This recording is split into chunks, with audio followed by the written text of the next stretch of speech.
Sorry, I don't know. The computer started saying something to me there. So warm-up activity. So we're going to start going over to a magical place called Slide.com. So you can either scan the QR code that's on the screen, or if you want to pop over to slido.com and type in the password 91161, it will take you to where you need to be. I'll give you all a couple of seconds. So either get your phone out, open your camera, scan the QR code that's on the screen, or go to slido.com on your computer or on your phone, and it will ask you for a password.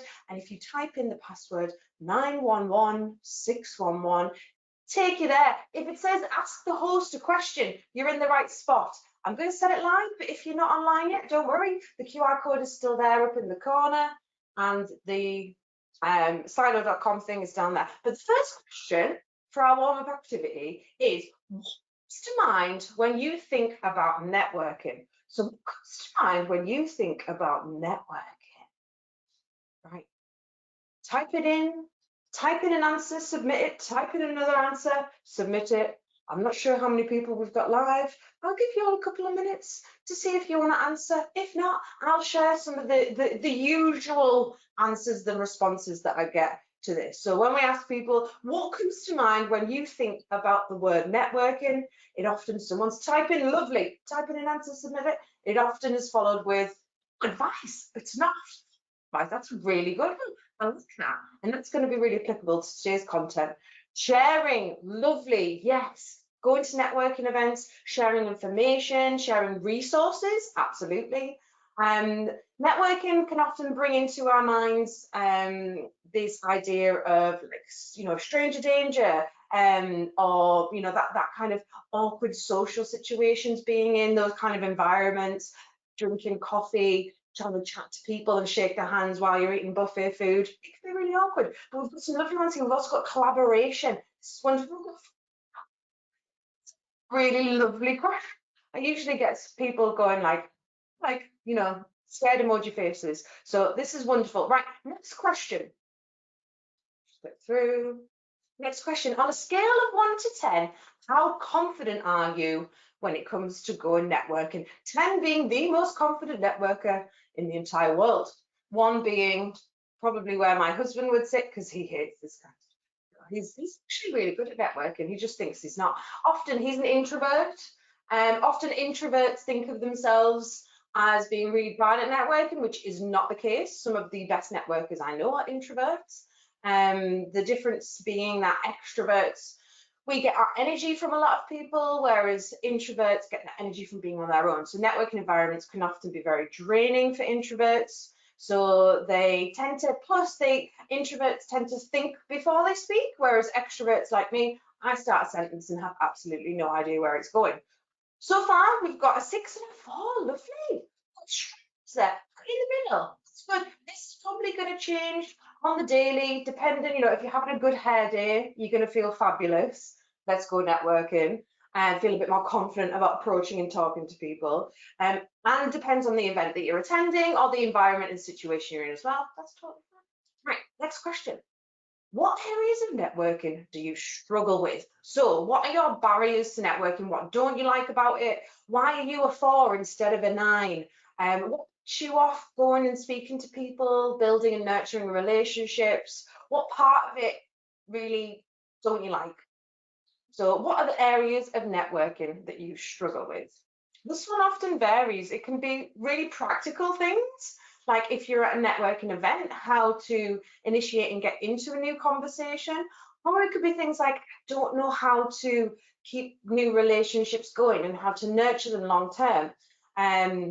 So we've got start and talking, yeah, very common, totally normal. We don't know how to start and initiate these new conversations and just start talking to new people. I mentioned before, stranger danger, we're taught as kids to be wary of strangers, and then suddenly as adults, we're expected to know how to converse with them, and it's not that easy. And due to COVID lockdown and the fact that we all speak through our screens, we're out of practice of having real-time conversations with others. So you're not alone in that. We're all in the same boat. It's totally normal. Listening, that's a really, really good one, really insightful. People often think that they're good listeners and they're terrible. Listening's actually a really difficult skill, and it takes time and it takes practice. And again, it's something that we're not often used to. It's a muscle we don't flex very often. So it can be really exhausting and hard to do, especially if we're trying to listen to people that we don't necessarily find that interesting. It's a tough one. Saying the wrong things, yes, that's totally normal as well. A fear of saying something wrong or coming across as stupid, or we don't know what we're talking about. Imposter syndrome thrives in networking environments. And these little, you don't know what you're talking about, you're wrong, they're all smarter than you, they're going to find you out. These kind of thoughts, they often come out when we go to networking events. Getting tongue-tied again, yeah, saying the wrong thing, feeling like I've got nothing else to contribute. Totally normal things to feel. And as you can see, you're not on your own feeling like that. A lot of people feel like that. But hopefully today, this session is going to be filled with lots of tips that are really going to help that. And that takes me through to my question of our warm-up activity. What are you hoping to get out of today's session? Too long today, what do you want to log off in 15 minutes and think, yeah, I'm really glad I went to that because I learned something. What is it that you're hoping to get? It could be a confidence boost, it could be some really practical tips, it could be something really specific that you're hoping to get. As Sue said at the beginning, do use the question function, ask questions as we go, so you can shout them out to me. If you're not sure on something or you want something explained, but this is a little opportunity at the beginning now just to let me know what you're hoping to get from today's session so I can make sure that I've covered exactly what you're hoping. Reassurance, oh, absolutely. Well, hopefully already, I think it's really important to see that with networking, we often think that everyone else knows what they're doing and we don't. Not the case. Nobody's got a clue. True story. This is why I have a job. People, it's completely normal to be nervous of networking. It's completely normal to feel out of your depth, not knowing how to break into new conversations and hold them and listen to people. You are not on your own. So hopefully, absolutely lots of reassurance throughout the next hour. Starting conversations, absolutely, and how to be confident. Wonderful. Right, it's good to know where we are starting from. Let's keep going on some content. So we're going to start with the principles of networking. I don't know if everyone can see me, Sue. Can everyone still see me okay? I might have turned my webcam off. Yes, we can see you all okay, Jenny. Oh, lovely. As long as you can see me, fine. The principles of networking. So what's it all about? Screen 4 different scenarios, and I want you to go into the question section, and I want you to tell me and Sue how is it you would go about solving each of these 4 different scenarios. So scenario number 1, you need to buy a new car. Lovely. It's a nice scenario to have. Happy New Car Day. To the question section and tell us what is it that you would do in order to get yourself a new car. What was the steps that you would take? What is the process you would go through? Would you look online? If you would look online, where would you look online?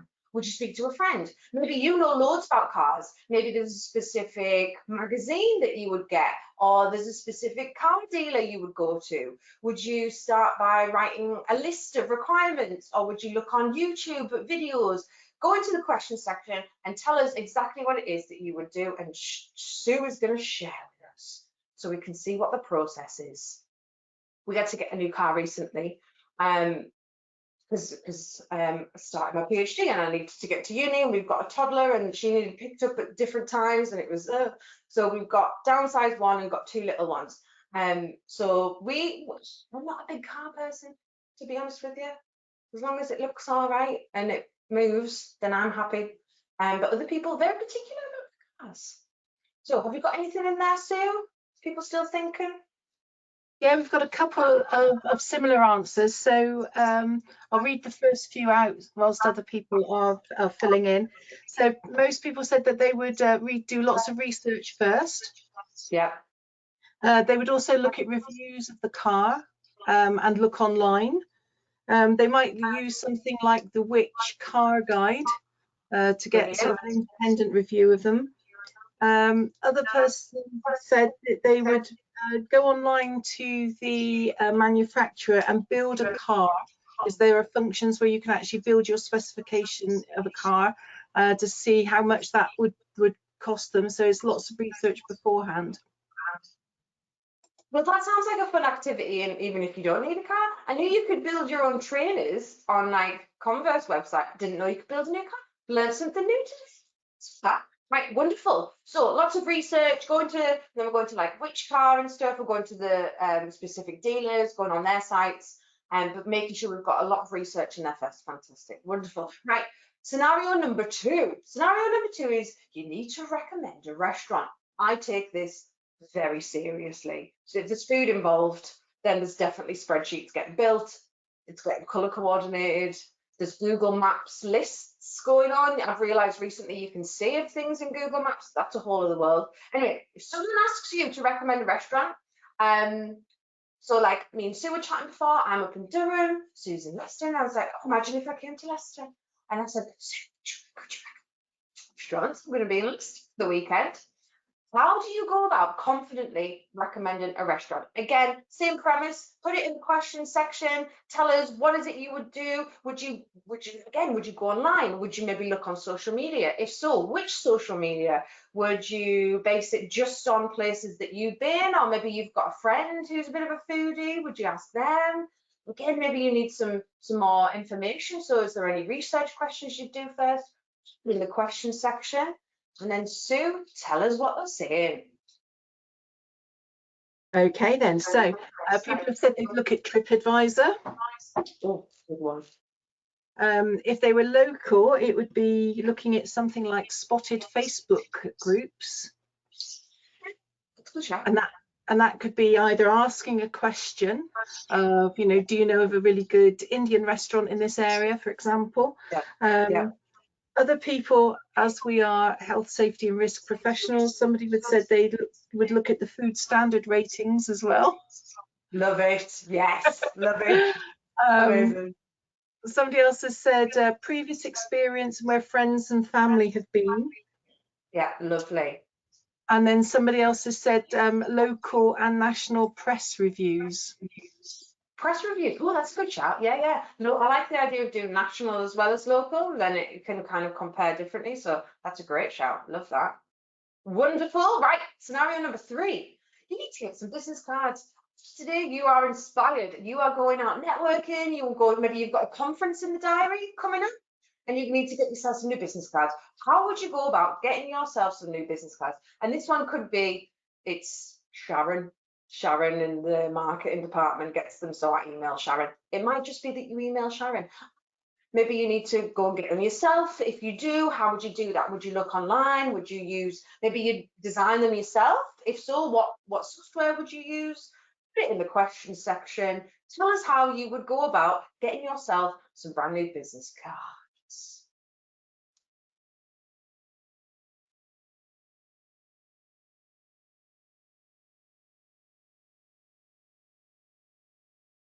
What we got, Sue?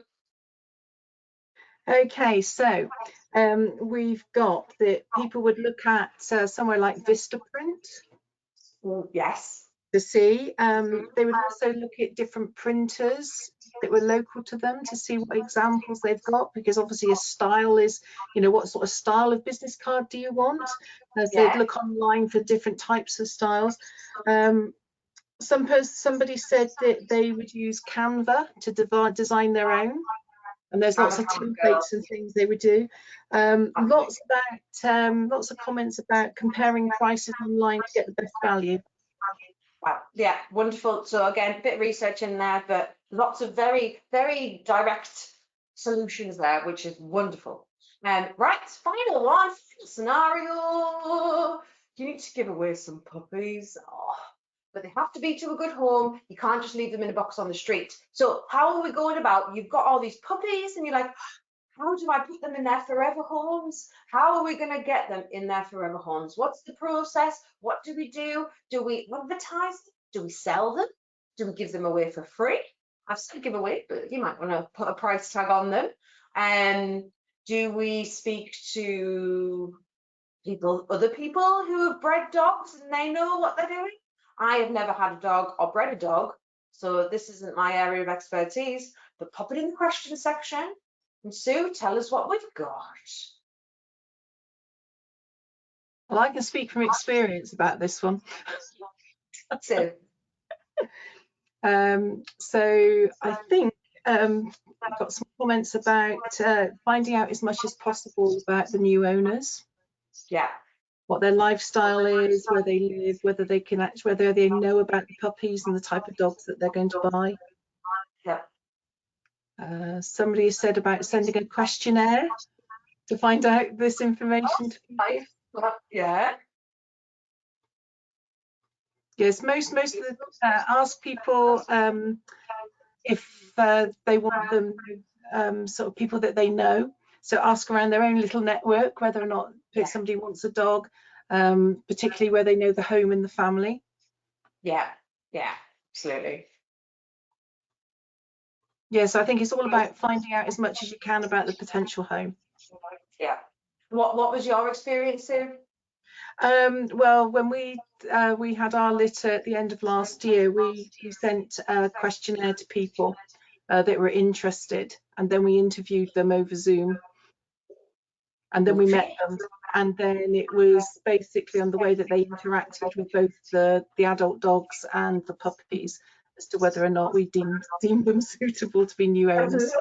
It's like a 5-stage process.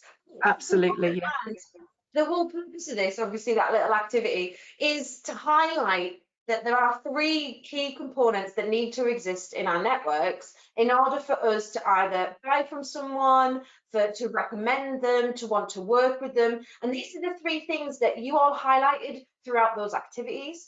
Also, these are the things that you need to create within your networks in order for people to recommend you, to put you forward for opportunities, and this could be within your organization or externally as well. And the 3 things that need to exist in order for people to recommend you, to put you forward for opportunities, to buy from you, whatever it is, first and foremost, they need to know that you exist. If people don't know you exist, they can't recommend you. So all of those places, those organizations, the Which Car, the Vistaprint, Facebook, even going to Google, these are all products and organizations that we know exist that can help us solve a problem, that can help us find a solution to whatever it is that we're looking for. So even the same, our friends and family, you know that they exist, then you know that they could potentially help you. So this is why we go out to networking events, we go out to conferences. It's in order to meet more people so that they can get to know us. So this is the first thing. It's not enough. It's not enough that people just know that you exist and they know what you do. They also need to like you. People need to like you in order for them to want to buy from you, to recommend you, which is essentially doing you a favor. People want to do favors for people that they like. And in the same breath, they're not going to want to put you forward to work on a project with them internally, for example, unless they like you and want to work with you. And that's something we're going to be looking at today. And this is to say with, you wouldn't have given a puppy to someone that you didn't like. If they weren't a nice person, restaurant that you went to recently that you didn't like the food, you didn't like the service, you wouldn't recommend it to others. So really important, we need to like the person, the product, the service. But the third thing, the most fickle but most powerful thing that needs to be present in our relationships within our network is that there needs to be trust. If people don't trust you, they are definitely not going to want to work with you. They're not going to recommend you, and they're not going to put you forward for job opportunities, promotions, working on new exciting projects. And they're the things that are going to allow you to really progress in your career. The more emotive or the more valuable or the higher the stakes are, the more important trust becomes. So when we looked at business cards then, business cards, it's very like, oh, I just go on Vistaprint and get some, or I design my own on Canva and get them from a local printer. We like local because we trust people that are local. There's a lot of trust involved in geography. Don't ask me why, there's a lot of psychology involved, but when people live local to us, there's a lot more trust. But worst case scenario, the business cards aren't great, you'll maybe lose 50 quid. Fast forward onto the puppies and the stakes are a lot higher. And when the stakes are higher, this is where we need to have that trust. And that's why there are 5-stage X factor processes involved to make sure that we can trust these people that we are giving this puppy to. And this is the same for if someone's going to put you forward to work on a project, they're going to recommend you for a promotion. They're putting their reputation on the line by recommending you. So there has to be this strong element of trust. And this is all that we need in our relationships in order for us to be able to progress and get real value from our networks. So we need all three things there. If you take one away, people might know you exist, they might like you as a person, but if they don't trust you as a professional, they're not going to recommend you, they're not going to want to work with you. So we need to have all three, otherwise the whole thing falls down. And this is how networking is about. There's loads of academic research that has been done into the power of networking. Networks have got their own theory that I'm obsessed with. It's probably fascinating. Anyway, there was one particular study I want to share with you today. It was called the Center of the Universe Study, and they did 2 rounds of research looking at the power of networks. And the first thing that they did was they looked at how having a strong personal network can influence career progression. And what they did was they took a large group of people based out in the French Riviera, gorgeous, and half people had a really strong personal network, the other half did not.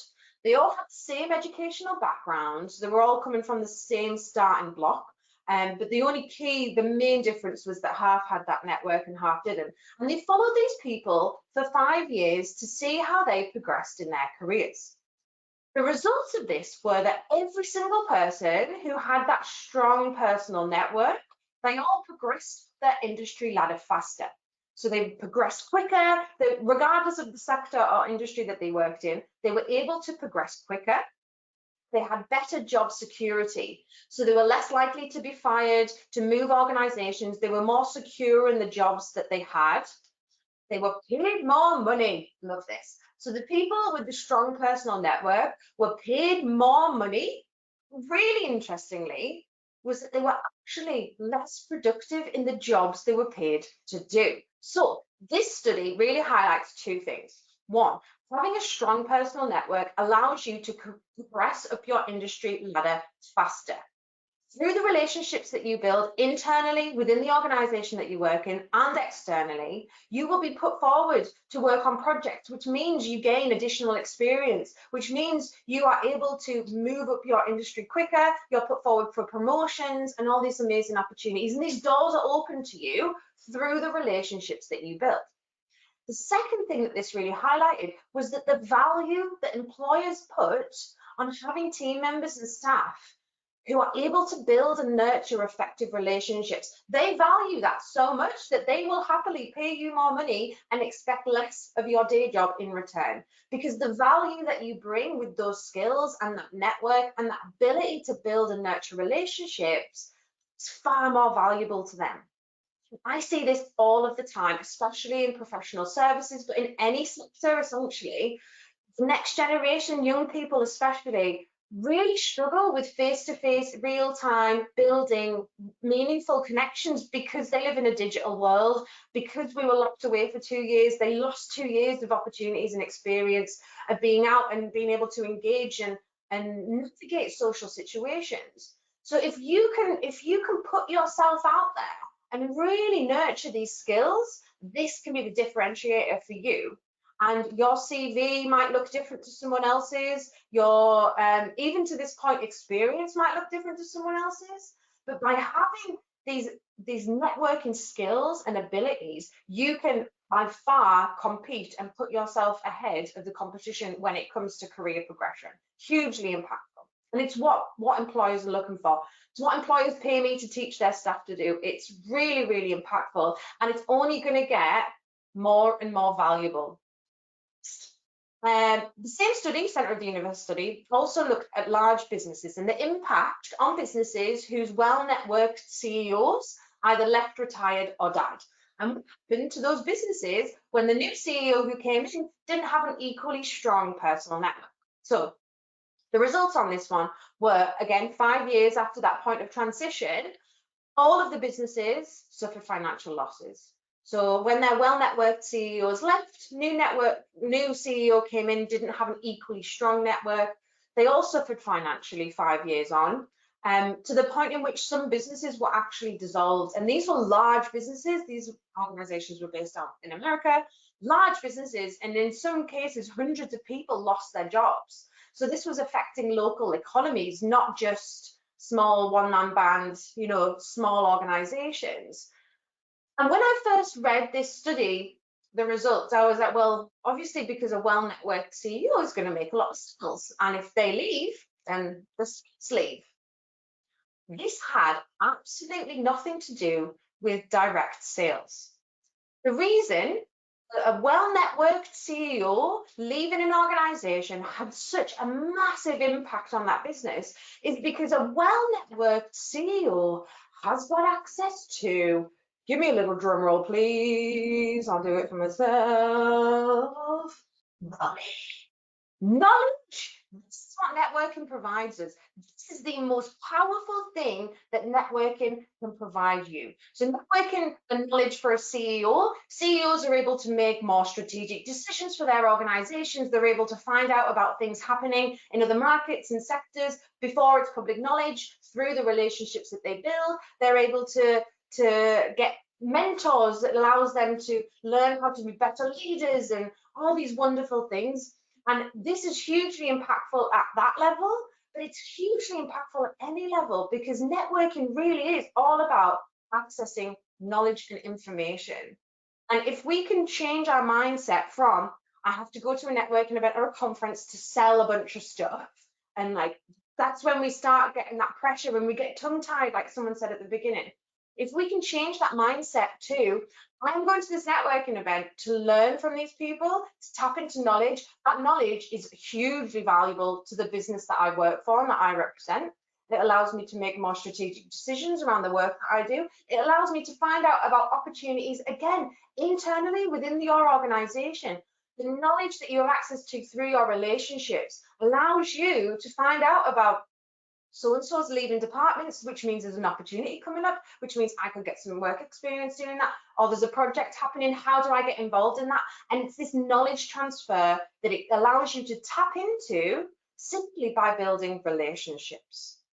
So this is where the research element comes in for networking. Looking and thinking about building relationships as a chance of learning and gaining and accessing this amazing research. So I'm going to tell you a little story. Relax. It's story time. You've got some snacks. Get your snacks going. So I've got a little girl, a little daughter. Her name is Juno. She's an angel sent from heaven, and she's coming up 4, so she starts school soon. And I said to her not long ago, I was like, "Do you want to be when you're a big girl?" Well, firstly, she said, like, big girl. Yes, you are, lass. But when you're grown up, what do you want to be? And she came back with, she would like to be an ice cream. Wonderful. Who am I to argue with you? She loves ice cream. We were on holiday last week. She ate a lot of it, but she absolutely loves it. Ice lollies, ice cream, anything to do that. And you could be thinking, okay, right, so Juno wants to be an ice cream.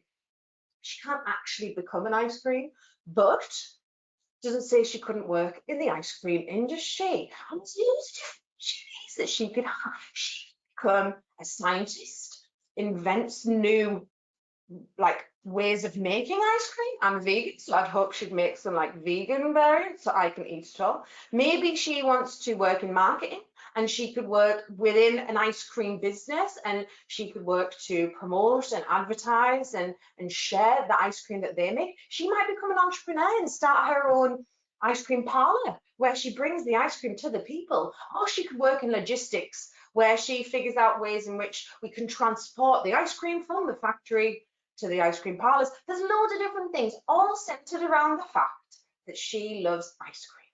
And I want you to think about when it comes to your career progression. What is it that you are passionate about? What is it that you want to do? So, questions for you. And I'm just going to come out and just maybe write down a few little answers or things that pop into your head. So the first question is, what industries are you interested in? What industries do you find exciting? So for Juno, it's the ice cream industry. But what is it for you? What are the industries that you are passionate about, that you're interested in? Could be within technology, construction, manufacturing, offshore, could be energy, anything. So just things that come into your mind. Next question. What job roles are you interested in? So like I said, with Juno, she's passionate about ice cream. But within that, there are millions, well, not millions, thousands of different jobs that she could potentially do. So what was the job roles that you're interested in? Have you got a job title in mind? Are you really, you know exactly what job title you want to have, you know exactly what job you want it to be, or maybe you're not too sure. That's okay either. But again, either way, write down what comes into your mind. Next question, different now, but where is it in the world that you would like to live?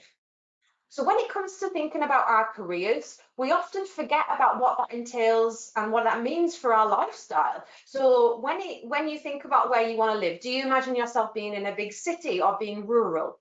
Do you imagine yourself, like, how do you imagine getting to work every day? Do you imagine driving? Do you want to work remotely? Maybe you want to travel around the world in a camper van and work 3 hours a day from your laptop and getting Wi-Fi when you can. Maybe you want to live in a high-rise building in a capital city in a different country. What is it? How do you imagine, and what kind of lifestyle do you want to have, and where in the world is it that you want to live? Next question, what type of employment would you like? So again, there's so many different options now. I'm self-employed. In the past, I've been employed. I've run my own business, but I've been a sole trader as well. Loads of different options. People freelance a lot more, and that gives them that flexibility and that freedom to travel along with, which ties into that lifestyle. Do you imagine yourself in the organization that you're working for now, working your way up? Do you want to eventually run that company one day? What is it? What kind of employment do you imagine yourselves having? And these questions we often don't think about. I think especially as our careers progress. Maybe we think about this when we first are at school, but a few years, 10 years down the line, when was the last time someone actually sat down and asked you what do you want to be when you're a grown up? Because I still don't know what I want to be when I'm a grown up, to be honest with you. But sit down and have a think about these and really write and really kind of, it's a bit of a soul searching question, this, but it's important. In order for you to get to where you want to be, you need to know where you're going. And this is why networking can really help. So we're going to flip now and jump onto a little bit of practical stuff, but this really links into what this research can and how this research can be impactful. So when it comes to going to networking events, a few of you said at the beginning that starting those conversations can be really difficult, as well as the listening, which I found wonderful as well. So here are some quick fire tips for when you are at a social event, a networking event. It could be within your organization, it could be just, a team day away, whatever it might be. Here are some little tips on how to navigate that awkward small talk.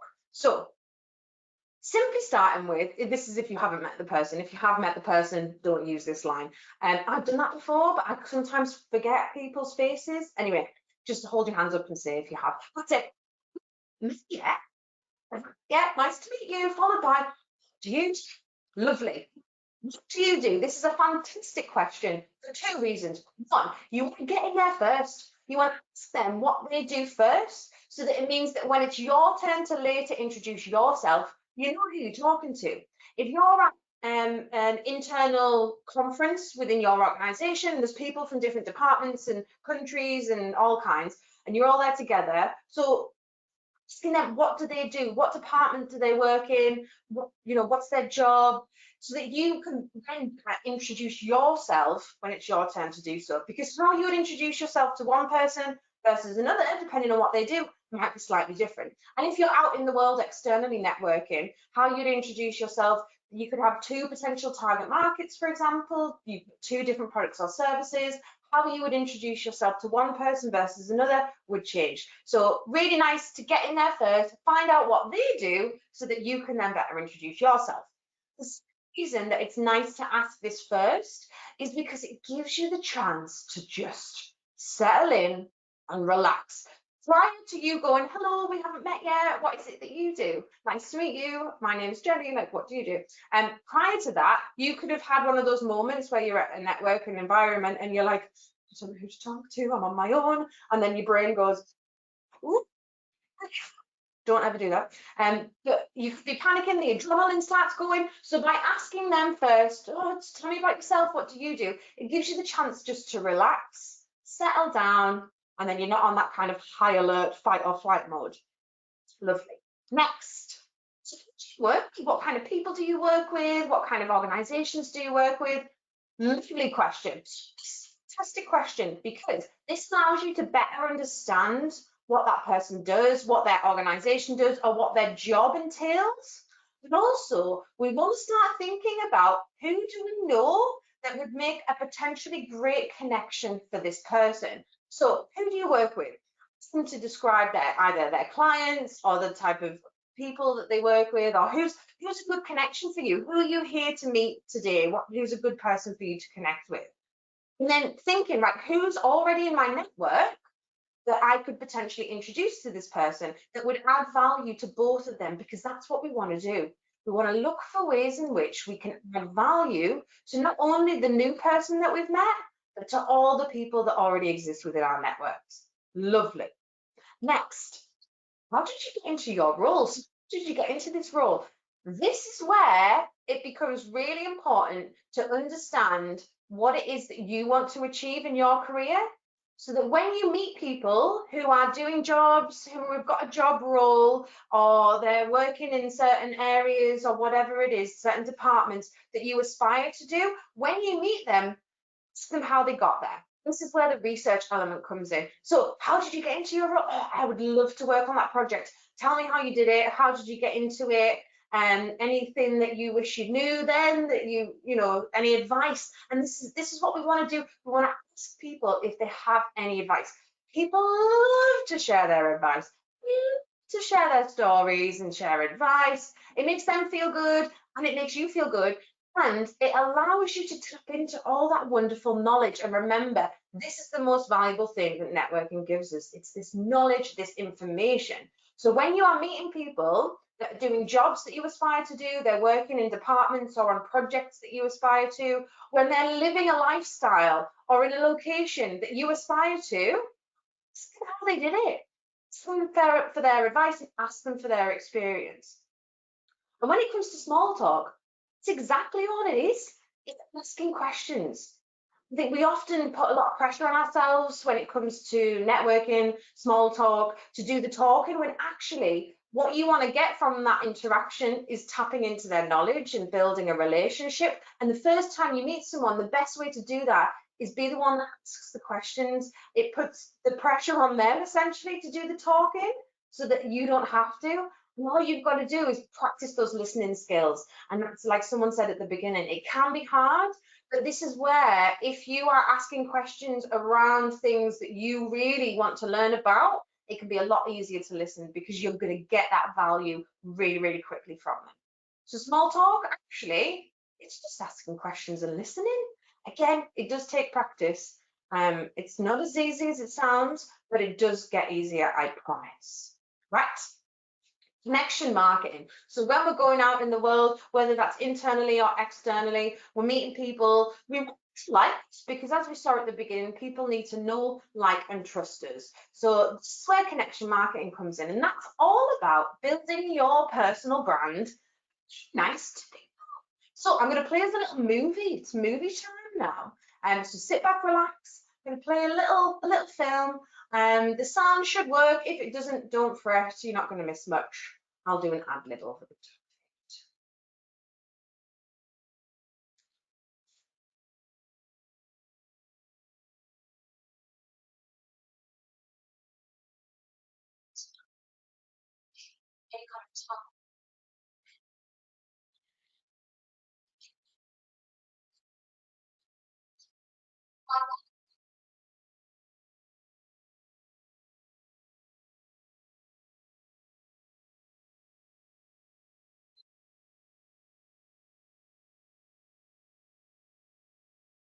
Wonderful advert. I've seen that advert a million times and it always gives me the goosebumps. So Michael was going for a job interview. He goes to McDonald's to get some sustenance. He goes and goes to place his order, and then another lady appears to place her order at the same time, and he could have easily, because I think he was first, he could have easily pushed in and ordered his, but he didn't. He was polite and he let her go and order hers, and then lo and behold, he goes into his job interview and there's the lady from McDonald's.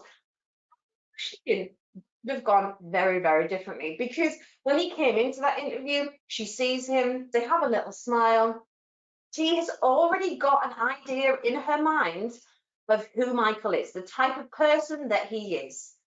And it's a tiny little interaction. And this is really important because when it comes to networking, networking does not just happen when you step into a networking event. You don't just walk in and go, now I'm networking, put the smile on. No, you are always networking. Anytime you interact with another human, you leave an impression of who you are as a person, and that impression can and will dictate potential future opportunities for you. And it's even more so when you are going to conferences, going to an event, you are networking internally, the interactions that you have with your colleagues, it creates this brand of who you are. And that's going to be the differentiator between you and your other colleagues when you're competing for potential promotions or opportunities. And this is where building that like element comes in. So when we go out and we network, we literally never know who we're talking to. You never know who you're talking to at an event, but also just in the office, you just never know who you're talking to, and you never know where they're going to be in the future. So you could buy a cup of coffee off someone at Starbucks tomorrow, and then 5 years down the line, they've started a brand new business. They're now the next unicorn, and you're pitching to them to try and win their business. And that little interaction from when you ordered a coffee from them 5 years previous, they might remember that, and that could go either way, either really wonderfully for you, like it did for Michael, or really terribly. And it just comes down to how you treat people. And there's a famous quote that says, people don't remember what you say, they remember how you made them feel. I can't remember who said it. If someone Googles it, I'm sure they'll find it. I love that, and it is so true. And this is what comes down to it when it comes to networking, because you are absolutely playing a long game. Networks very rarely pay off like really quickly short term. Sometimes they do, and that's that knowledge that can really be valuable. But actually, it's these long-term relationships that we build that can open doors and just completely change the trajectory of our careers. You also don't know who they know. So when you are networking, you're engaging with people, you might deem them as someone that you don't need anything from, you'd never be able to work together, they're of no value to you. And if you treat them disrespectfully, you're rude, and you're missing out on any potential opportunities with them, yes, but you don't know who they know, you don't know who their network is. And when you're talking to someone, you're not just speaking to them, you're speaking to everyone that they know or will ever know in the future as well. So we need to think accordingly. We need to act accordingly as well. And you'll build a wonderful reputation for yourself as someone who is nice and kind and treats everyone with the same amount of respect, from CEO to janitor, and give everyone the same amount of time. And they're the people that others want to help. They want to work with, and they want to spend time with. And that's essentially what it comes down to. In a bit more detail, connection marketing is the promotion of yourself and your organization through effective relationship management and matchmaking to create opportunities, share information, and add significant value to people who know you. So the big takeaway from this is to add significant value to the people who know you, because when you add value to someone in your network, they cannot help but want to add value back in return. This is where the favors come in. People, if you help someone, if you put someone else forward for a job opportunity, they get it, over the moon, and the person who had the job to fill is over the moon. In the future, if there's anything that they could ever do for you, they will of course do it. And we don't do these things to get it back. You don't give to gain. But when you give, just know that you will get so much back a million times over, and over countless years. So there's different ways that we can add value to the people that are in our network. We can refer them for business. So you can do this for your clients, you can do this for your colleagues, but for clients, for example, you might have a client that needs a new accountant, and you might know a great accountant, introduce them, you've got two happy people. This person's got a wonderful new accountant, this person's got a wonderful new client, fantastic. Two people out in the world that think you're amazing. You can introduce them for opportunities. So again, this could be, it doesn't have to be, I want to buy something, I've got to sell it. It could just be, you two work in a similar field, you've got similar interests. It could be two people in different departments within your organization you think would get value from speaking to each other. Making those introductions, networking your network, this is what we want to start doing, absolutely adds so much value to the people that you know. Knowledge transfer. So we know that knowledge is the most valuable thing that we can get from networking. So share your knowledge. You are further ahead in your career than loads of people. Loads of people would love to be where you are now, and they want to access your knowledge. So share it, create content, speak to your organization, your business, or like come up with ways in which that you can maybe create either a blog or a video or a series of content that allows you to showcase your experiences, share your knowledge. Because when you share your knowledge, not only does it add value, but it also builds trust, because it showcases that you are knowledgeable. And there's a great book called The Speed of Trust by Stephen M.R. Covey. And my favorite quote from that is, trust is equal parts character and competence. So in order for people to trust you, they need to see your character. This is where being kind and being respectful and being a nice person comes in. Equally as important, they need to know that you are competent. So this is where showcasing your knowledge comes in, and showcasing that you are knowledgeable allows people to build trust with you as a professional and shows that you know your stuff. Job opportunities, there might be a job that comes up, it's not for you, but it's a great fit for someone that you know. Just sharing that information, again, knowledge transfer, hugely valuable. Event invitations, you go into an event, could be an external event, you think it's going to be useful. Who else in your network would get value from attending? Share that information with them. If they come along and they get value, they've got you to thank for it. And again, it just builds these relationships that you have. Social media, supporting people's social media content is a fantastic way to nurture relationships, which we're going to look at in a couple of minutes. And being supportive in general, just being someone who's supportive. Maybe you become a mentor, putting yourself forward to mentor junior members of staff coming into your business. Again, this showcases that you are invested in the organization, which is what employers want to see. It shows that you're giving back, you're helping junior members of staff, you're sharing your knowledge. Fantastic way to progress in your career. So adding value, really, really impactful. So we've activity to wrap up the afternoon. You didn't need.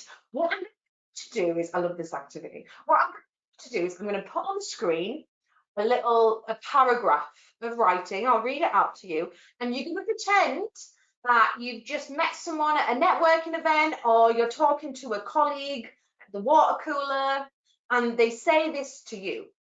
Based on the information that they have given to you, I want you to write a list of as many possible introductions that you could make that would add value to that person.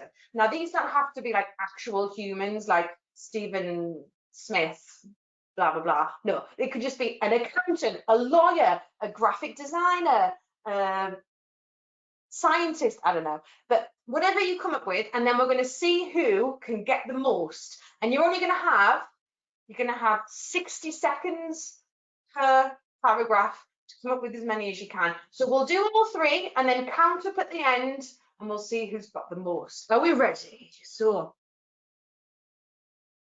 get me a little timer, 60-second timer. Right.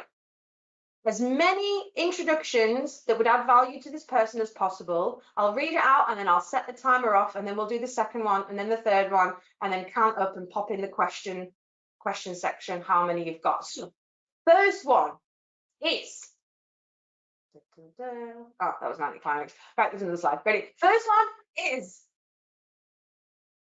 I caught my wife shooting on me last week with our landlord. The kids don't know yet, but I'll have to tell them soon. I don't know how I'm going to be able to keep working with her after this. I might have to leave the family business. 1 minute.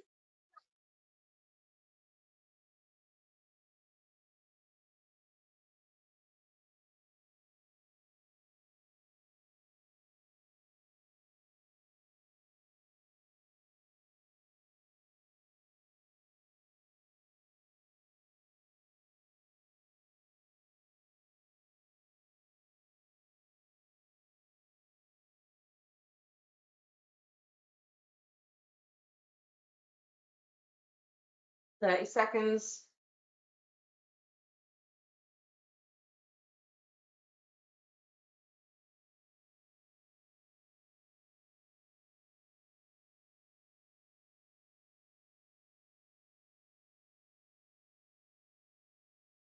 Seconds.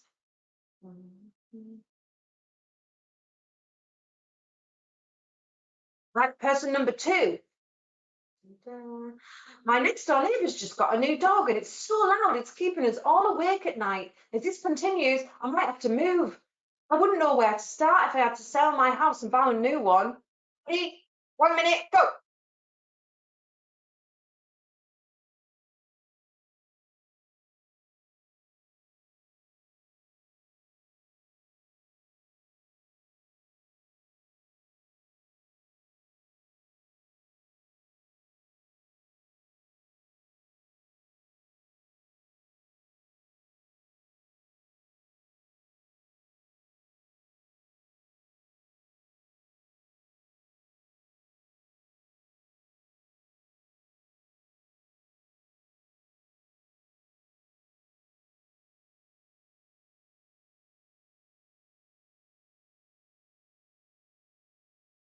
$15.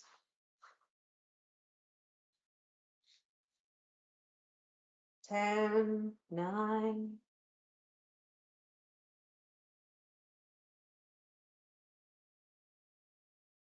Final one. My daughter wants to take a year out from school and go travelling. She wants to do some voluntary work abroad, but we're not sure where. She might need to do some research first, but we just don't know where to start. Ready?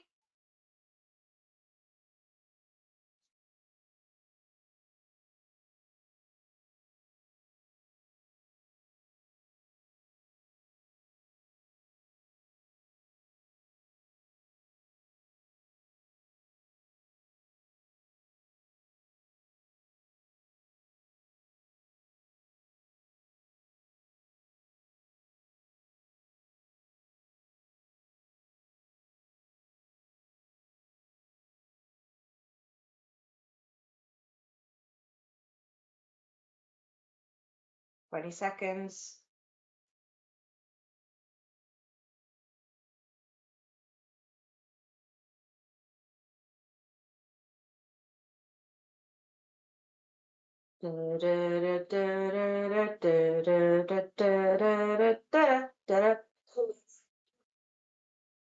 Great.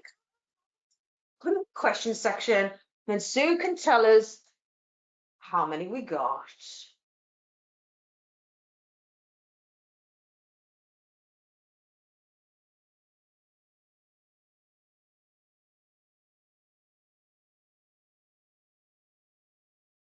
Do we have any entries, Sue? Yeah, we've got somebody on 14. Oh, that's good. 14, lovely. Any higher? Got a 10 and a 12 and an 11. Oh, lovely. You've all done well. I think the 14 might have it. I'll give you all another second. Hang on, somebody's got 23. Oh, I think that's the winner. Who's the winner? It's Judith. Judith, congratulations, Judith. Here's your golden star. Well deserved. Well done, Judith. Well done, everybody. Well, so that was just a fun little activity to think about when you are engaging with your colleagues, your listening, even with friends and family, but anyone really, especially people in your network.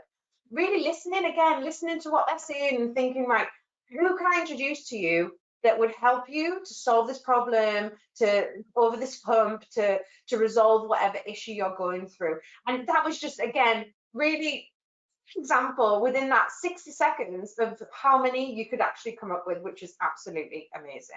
Right, I'm going to jump onto our last little section of this, which is just some really quick tips on how to nurture relationships, essentially. So relationship management, we often think with networking it's about meeting new people, when actually the value really comes when we nurture relationships we already have. So some things to make sure that we're doing in order to keep the relationships alive that we've got within our network, whether it's on social media or in person, but make sure that we are engaging online. LinkedIn's fantastic, Twitter, whatever your profile of choice. Professionally, obviously LinkedIn's perfect for this, but don't just scroll through social media. It's called social because you're meant to be social. Get involved. Like, comment, share. When you engage in people's social media content, it gives them a hit of dopamine, it makes them feel good. It's why we're all addicted to social media. But if you can be the cause of someone feeling good, And I really love you for that, especially if you do it consistently over time. So make sure that you interact and engage with people's content online. Share your own information and knowledge. And this could be information, knowledge that you have created, content that you've created, whether it's writing blogs or doing videos, or it could just be knowledge and information that you come across that you deem valuable. If it's valuable to you, share that with others so that they can get value from it as well. And again, it helps remind people that you're there. It builds and nurtures relationships, and it builds up that level of trust in your character competence combination as well. So make sure that you continue to connect those dots between people that are in your network so that they can get value from each other. And then the biggest thing that you can give people is your time. Putting time into people, especially if it's in person, sitting down and having a coffee or going for a meal or whatever. Just spend time in their presence, switch your phone off, and just listen and be together. And that's really where real human connection comes from. And that's all networking's about. So looking for ways we can add value, make sure we're building know, like, and trust, and access all that wonderful knowledge and information that networking provides. That is going to allow you to absolutely fly in your career, whatever it is that you decide you want to do. So for me, we're bang on just about 1 o'clock. If anyone's got any thoughts, questions, musings, or ideas, put them in the questions section. You can reach out. Please do connect with me on LinkedIn or anywhere. You can find me online. My website's full of resources if anyone wants to learn more about networking. And as Sue said at the beginning, in June, we've got another session, it's another hour, and that one's going to be really focused on networking online and building and nurturing relationships remotely. So please come to that if you can. So on that, I'll pass back over to Sue if you've got any questions. Oh, that's great. Thanks ever so much, Jenny. A great session. So we've got a couple of questions that have come in already. How do you actually find relevant networking events outside of the things like team conferences and stuff like that? How do you actually find those? So it's a really good question. I've actually built a platform that lists all the events in the Northeastern Tees Valley, but obviously most of you aren't from this region. But for that reason, to help people find them. Another great website is Eventbrite. If you want to network, again, Eventbrite's got a mixture of networking events as well as kind of more social and things, but you'll be able to find things. The best thing to do is to find an event, just find one, and then go to it and ask people, or put it out to your network. Go onto LinkedIn and ask, does anyone know of any networking events that are either happening in this specific area, or if you want to network remotely, does anyone know of the events that are happening that are based on this topic? So going topic or going location specific, it's a great place to start. And then once you start building those networks, more and more events will become apparent. You'll get added onto, if you want to, get added onto mailing lists, so that you can keep up with what's happening either within that sector or within that location. So that's a great place to start. That's great, thank you. So some specific questions now. How do you effectively leave a group you've been talking with and move on to another group without sort of just coming over as being rude? Love this one. Right, I'll tell you what, I've got the perfect. So I usually do this for getting into conversations, but it works just the same for getting out of conversations, to be fair. So you're at a networking event, these are the networking friends. So when people have finished talking to each other, this is like a closed conversation. When people have finished talking to each other, they naturally just kind of go like this, and then they start like look around because they don't know how to leave each other. So the easiest thing to do is, if you are having a conversation, you've talked about everything you've got to talk about, you kind of look around. So the simplest thing is to say, it was lovely to meet you. I'm going to go network and chat to some other people. I hope you enjoy the rest of the event. Off you go. So simply saying to someone, right, I'm going to go network. It was lovely to meet you. Off you go. Lovely. Because you are at a networking event, you are allowed to do that. It is socially acceptable. You have signed an invisible contract to all be networked with and to network with others. So you're allowed to do that. If it's less of a networking event, more of like a kind of social, it's kind of a bit difficult to do that. Some great tips are to either welcome other people into the conversation. If you see someone on their own at an event, go and talk to them. They'll think you're the best thing that's ever happened without even saying anything, because you've saved them from the torture of being stood on their own. So if you're in a conversation, if you're in a group, you see someone stood on their own, welcome them in, and that allows you to then kind of step out of the conversation at the same time if you wish. Another great one is to actually facilitate an introduction. So if you meet someone and ask the question, you know, like, who are you looking to meet at the event? Who's a good connection for you? And then there's someone else in the room that you know that would be that fit that criteria. When the conversations come to an end, just say, oh, do you know Steve from so now? Come and introduce you. And you go take them over, then introduce them, and then say, I'll let you two chat, and then off you go. That is the perfect way to get away.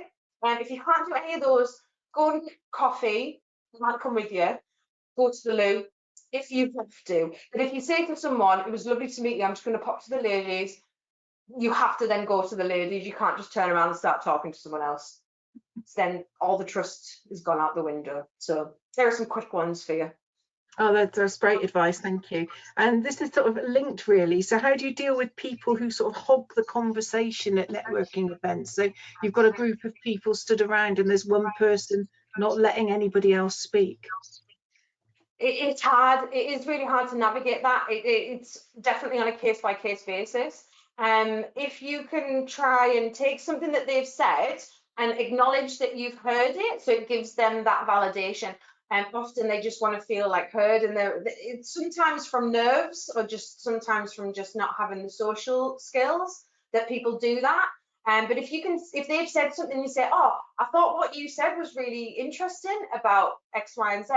I'd love to know what you think about it. And then rather than you trying to talk over them and then it becomes a bit of a battle, if you can take them and like lift them up by acknowledging what they said, but then put that to someone else to give someone else the chance to speak, then that can be a really nice way to break it up and giving other people the opportunity to engage in the conversation as well. And it makes you look really good, even though it takes away the pressure from you having to do the talking again.